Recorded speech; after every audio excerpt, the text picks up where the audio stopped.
Coffee Break Spanish, Program 66. Buenos dias, how you do? We got something for you. A bit of Spanish you can try. It's not hard, now don't you cry. Más cerveza, por favor. Un cafecito, I want more. No haggis here, I hope that's fine. Just a bit of Espanol online. Espanol, you're in control. Just be resilient. One in Spanish is dead brilliant. Just be prepared. Mark and Kara will take you there. Now you're on a roll. It's Coffee Break Español. Hola a todos. Buenas tardes. Aquí estamos de nuevo con otro programa de Coffee Break Spanish. ¿Cómo estás? Yo bien, ¿y tú? ¿Qué tal te va todo? Estoy bien. Estoy de vacaciones. Finalmente. Yeah, uni has finally finished and I'm free. Well, not entirely free because I'm working quite a bit. But fortunately, you're still finding time to record Coffee Break Spanish with us. Yep. Now, there's a very important announcement coming up at the end of today's show. We need your help. So what are we doing today? Well, one of the things which will really help your Spanish is if you encourage the native speakers with whom you interact to give you feedback on what you say. We started looking at this a bit last week with lo he dicho bien. Can you remember what that meant? Did I say it correctly? Yeah, that's right. So we'll look at a few other expressions which use the perfect in this context and make sure that we know when to use the perfect instead of the preterite. Okay, let's get on with the show. ¿Estás lista? Sí, estoy lista para aprender español con Coffee Break Spanish. Coffee Break Español. So let's go back to that lo he dicho bien. Literally, that means lo, that, he dicho, have I said or I have said, bien, well. So have I said that well? Lo he dicho bien. Lo he dicho bien. Okay, so dicho comes from which verb? Decir? Decir, to say. So dicho is an irregular past participle of decir. Lo he dicho bien. How would I say to you, Cara, you've said that correctly? Lo has dicho bien? Exactly. Lo has dicho bien. And if I wanted to say he has said it correctly? Lo ha dicho bien? Lo ha dicho bien. Exactly. The lo each time stays the same because it's referring to an impersonal thing. Lo ha dicho bien. He or she has said it correctly. Now, let's change this slightly. If you're checking whether you've said something correctly, you might want to use the verb pronunciar. Pronunciar. Watch that, it's pronunciar. Pronunciar. Okay, and in Latin American Spanish, obviously, that would be pronunciar. Pronunciar. Now, what would that mean? To pronounce. Exactly. Pronunciar or pronunciar means to pronounce. And it's a regular verb, and therefore the past participle would be Pronunciado. pronunciado. That's right, pronunciado. Pronunciado. So, if we say, I said it correctly, or did I say it correctly, is lo he dicho bien, what would be, did I pronounce it correctly? Lo he pronunciado bien? That's it. So let's just practice this. How would you say, did I say it correctly? Lo he dicho bien? And did I pronounce it correctly? Lo he pronunciado bien. Lo he pronunciado bien. Muy bien. Okay, now, one other thing here that I could suggest is that if you were writing something, then you might want to ask, did I write that correctly, or did I spell it correctly, I suppose? So in that situation, which verb would I use? Escribir? Escribir, of course, meaning to write. Now, we learned last week that escribir doesn't become escribido in the past participle. What does it become? Escrito? Escrito, that's right. Escrito. So if escrito is the past participle, how do you say I have written? He escrito. He escrito. Okay, so it's he escrito, has escrito, ha escrito, hemos escrito, habéis escrito, han escrito. Cara, run through that for me. He escrito, has escrito, ha escrito, hemos escrito, habéis escrito, han escrito. Yeah, just watch that. Hemos escrito, habéis escrito, just the stress Habéis. there. That's it. Okay, so if we're using this word, this escrito from escribir, how would you say, did I write that correctly? Lo he escrito bien? Yeah, muy bien. Now, just one thing here. I said, how would you say, did I write that correctly? And of course, until now, I've been saying, have I written that correctly? Or have I said it correctly? And so on. And notice that it's exactly the same verb in Spanish. It's the same tense in Spanish, even though we changed that form in English. I wrote it correctly, or did I write it correctly? Or have I written it correctly? It's all the perfect tense in Spanish in this situation. So, lo he dicho bien, Lo he dicho bien? lo he pronunciado bien, Lo he pronunciado bien? or lo he pronunciado bien, Lo he pronunciado bien? or lo he escrito bien. Lo he escrito bien. Muy bien. Okay, let's just clear up exactly when we use the perfect tense. So far, we've come across these situations. First of all, the most obvious one, and the one that's absolutely no doubt whatsoever, is the have done. Okay, so I have done my homework. He hecho mis deberes. He hecho mis deberes. I have visited Spain. Cara, what would that be? He visitado España. He visitado España. Muy bien. I have written a letter. He escrito una carta. Una carta. Perfecto. So, I have done something, you have done something, we have done something, he has done something, and so on. That's an absolute, definite, perfect tense. Secondly, when you're talking about the recent past. Okay, now this is a little more difficult because how do you define recent past? Well, first of all, if you're talking about something that's happened today, it's very likely that you'll use the perfect tense. For example, we've already come across esta mañana.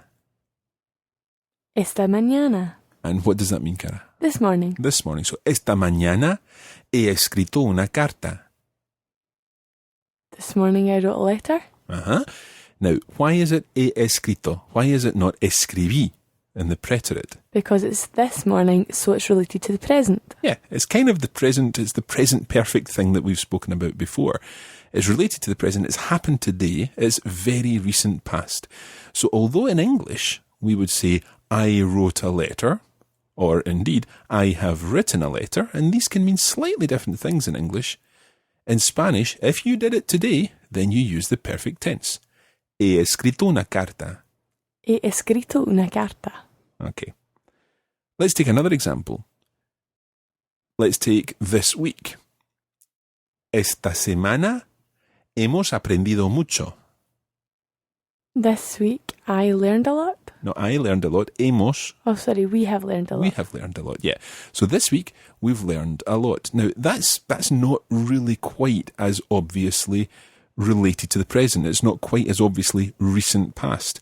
However, the key thing there is esta semana. We've said esta semana, so therefore, it must be the perfect tense. After esta semana, the normal tense to use is the perfect tense. Esta semana hemos aprendido mucho. Esta semana hemos aprendido mucho. Okay. Now, there is this other slightly less clear situation, and that's when you don't actually specify what time it is that you're referring to. Let's imagine the situation that you come out of the cinema and you say to the person that you were at the cinema with, did you like the film? Okay? Did you like the film in English doesn't necessarily suggest a particular tense in Spanish because it could be in a variety of contexts.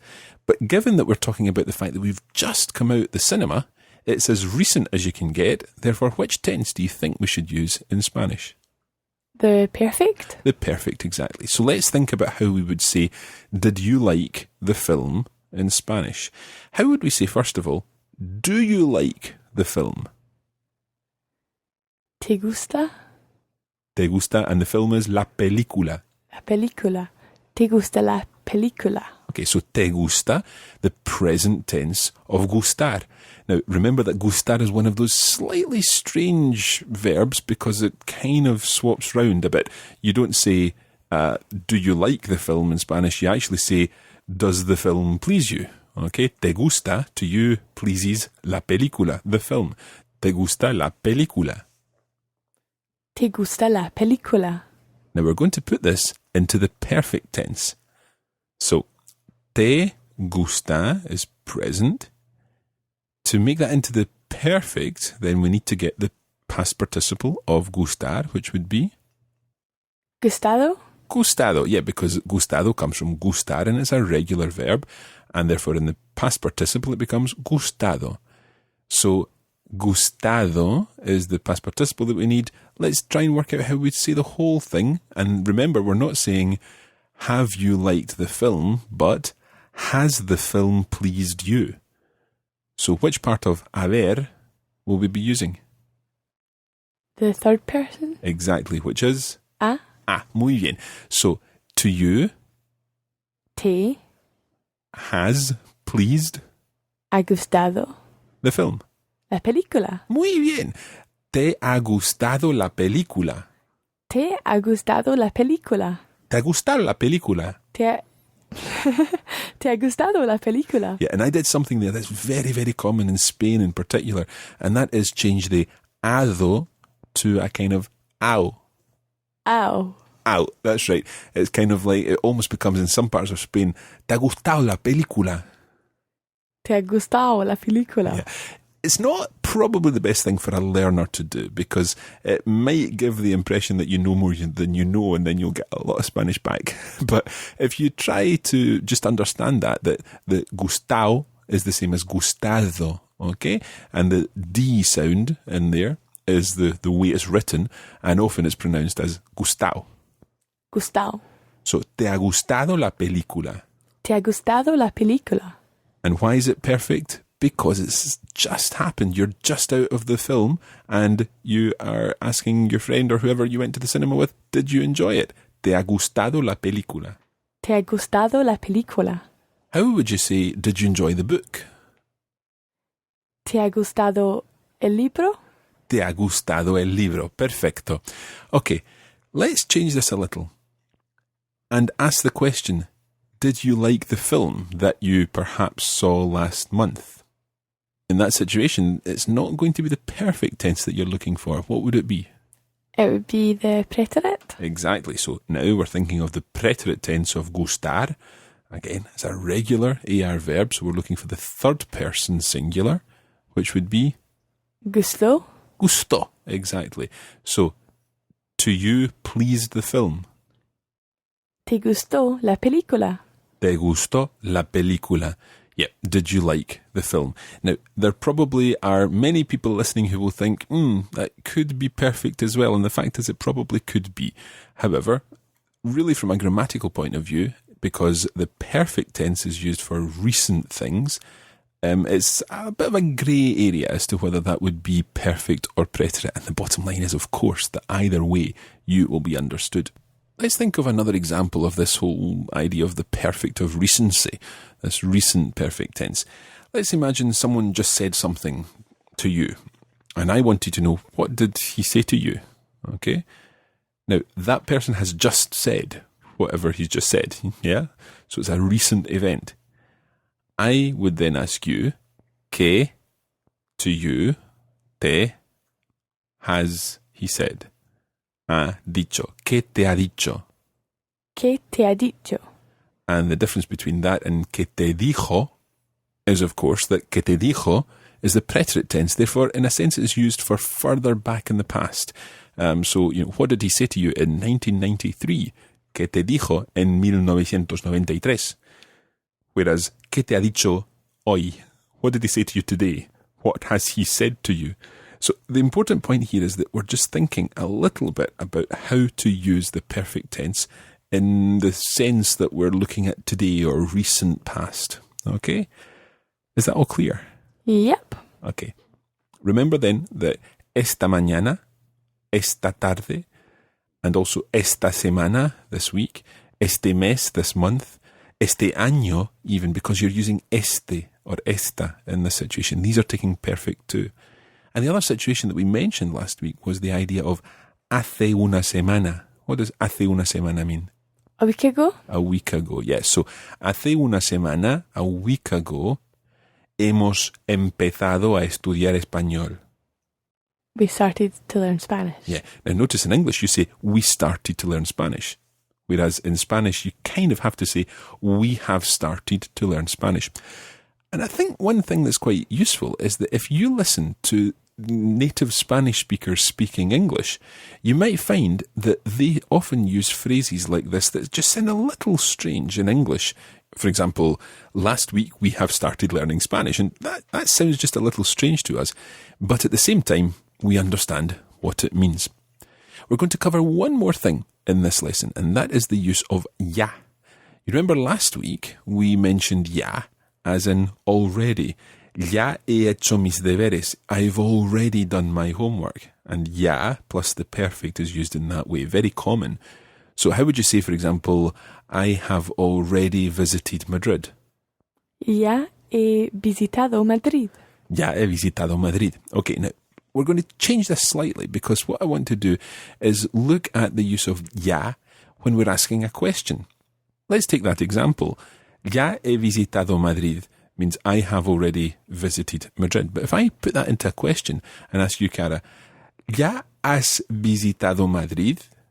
There are, in a sense, two possible translations of that. I could say, have you already visited Madrid in English? But I also could say, have you visited Madrid yet? As in, you're doing a tour of Spain and you're ticking off the towns that you visit. And have you visited Madrid yet? ¿Ya has visitado Madrid?